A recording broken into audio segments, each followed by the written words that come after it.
అదే RTV app వార్తల్ని క్షణాల్లో చదివే అవకాశం ఉంటుంది. ఒక న్యూస్ పేపర్, ఒక టెలివిజన్ ఛానల్ మీ చేతుల్లో ఎప్పుడూ ఉంటాయి. చెందితేనే ఉపాధి, ఉద్యోగ అవకాశాలు కల్పనలో మనం ముందు అడుగేసి ఈరోజు విద్యార్థులకు ఉద్యోగ అవకాశాలు కల్పించే విధంగా అభివృద్ధి చెందితే అదొక సైడ్.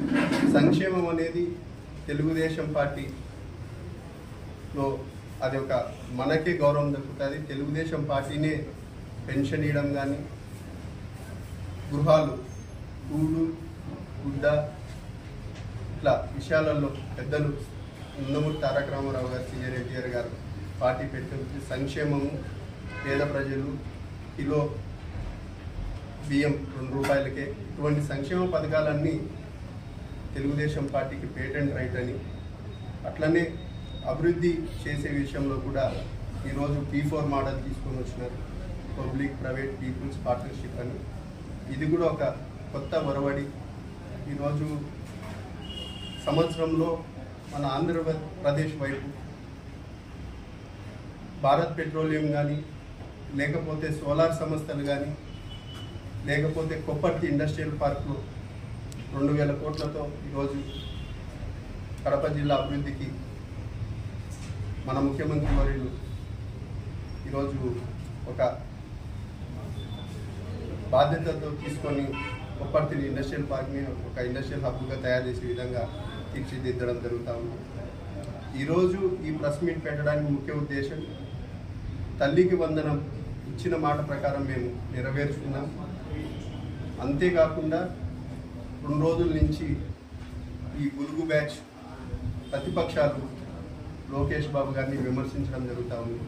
15,000 అని చెప్పి 13,000 ఇస్తున్నారని మేము సూటిగా ప్రశ్నిస్తున్నాం. గతంలో జగన్మోహన్ రెడ్డి గారు ఎంతమంది పిల్లలు ఉంటే అంతమందికి ఇస్తామని చెప్పి ఒక విద్యార్థికే ఇచ్చి మిగతా విద్యార్థులను గాలికి వదిలేసినారు. అట్లనే ఆ రోజు కూడా 13,000 రూపాయలు ఇవ్వడం జరిగింది. అట్లయితే ఆ రోజు ఆ 2,000 రూపాయలు మీ జేబులోకి ఏమైనా పోయినాయా? కాబట్టి మా నారా లోకేష్ బాబు గారు యువనాయకుడు ఛాలెంజ్ కూడా విసరడం జరిగింది. నా అకౌంట్లో కానీ, లేకపోతే మీరు తీసుకున్నట్టు కానీ మీరు నిరూపిస్తే అని ఒక ఛాలెంజ్ విసరడం జరిగింది. లేకపోతే ఖచ్చితంగా చట్టపరంగా ఏ చర్యలు తీసుకోవాలో ఆ చర్యలు తీసుకుంటానని కూడా నిన్న చెప్పడం జరిగింది. KG to PG ఉచిత విద్య అని గతంలో చెప్పి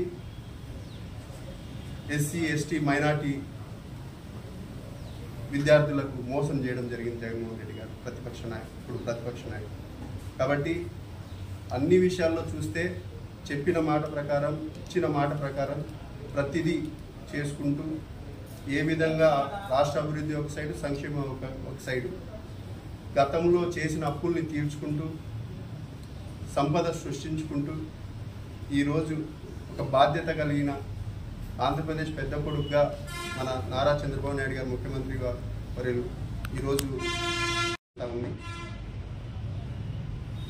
ఈ విధంగా ప్రతి విషయంలో కమిట్మెంట్తో పనిచేసే ప్రభుత్వం ఇది.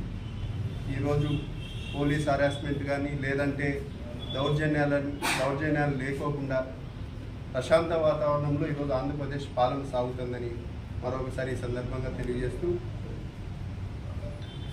ఈ సందర్భంగా నిన్న జరిగిన 2 రోజుల కింద జరిగిన ఇన్సిడెంట్ అహ్మదాబాద్లో, దానివల్ల ఈ సుపరిపాలన 1 ఇయర్ కార్యక్రమాన్ని కూడా బాధ్యతగా మన భారతదేశంలో జరిగింది. ఒక బాధాతృప్త హృదయంతో ఈ వేడుకలు కూడా మేము పూర్తిగా క్యాన్సిల్ చేసుకోవడం. ఎందుకంటే ఒక సైడు భారతదేశంలో ఎక్కడ జరిగిన మనందరం భారతీయులం. అంతేకాకుండా మన రాష్ట్రం నుంచే ఏవియేషన్ మినిస్టర్ రామ్మోహన్ నాయుడు గారు కూడా జరిగిన వెంటనే మరిన్ని వీడియోస్ కోసం ఛానల్ ని సబ్స్క్రైబ్ చేయండి. లేటెస్ట్ అప్డేట్స్ కోసం వాట్సాప్ ఛానల్ ని ఫాలో చేయండి. అండ్ లింక్ డిస్క్రిప్షన్ లో ఉంది.